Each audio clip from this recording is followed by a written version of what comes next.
আমার মেয়ের বয়স তখন ৮ মাস।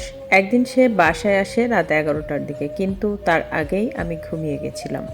ফোন বাজলে বাচ্চা উঠে যাবে ভেবে ফোন সাইলেন্ট করে রেখেছিলাম। পরে আর নর্মাল মোড অন করতে ভুলে গিয়েছিলাম। আমার স্বামী প্রাইভেট কোম্পানিতে জব করেন।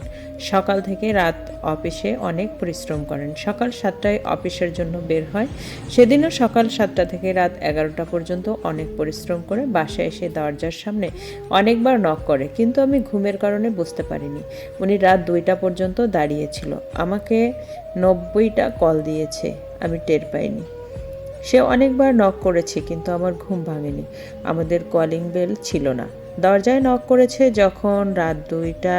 আমার ঘুম ভাঙে এবং ফোন হাতে নিয়ে দেখি ৯০টা মিসড কল। তখন অনেক ভয়ে ভয়ে দরজা খুলি। আমি ভেবেছিলাম সে ঘরে ঢুকেই দিবে এক থাপ্পড় আর অনেক বকবে, কিন্তু সে আমাকে কিছুই বলল না। শুধু বলল, ৩ ঘন্টা যাবৎ দাঁড়িয়ে আছি, ফোনটা হাতের কাছে রাখবা না? এতটা ক্লান্ত শরীর নিয়ে সে ৩ ঘন্টা দাঁড়িয়ে থাকার পরেও এত নমনীয় কিভাবে হয়েছে আল্লাহ ভালো জানে। এই ঘটনা মনে পড়লে এখনও তার প্রতি ভালোবাসা অনেক বেড়ে যায়। সৃষ্টিকর্তা তাকে আমার প্রতি অনেক ধৈর্যশীল করেছেন।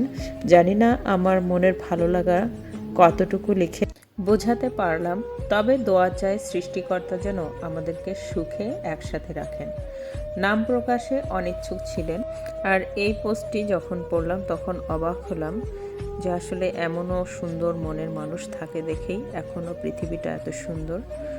তার জন্য দোয়া রইল।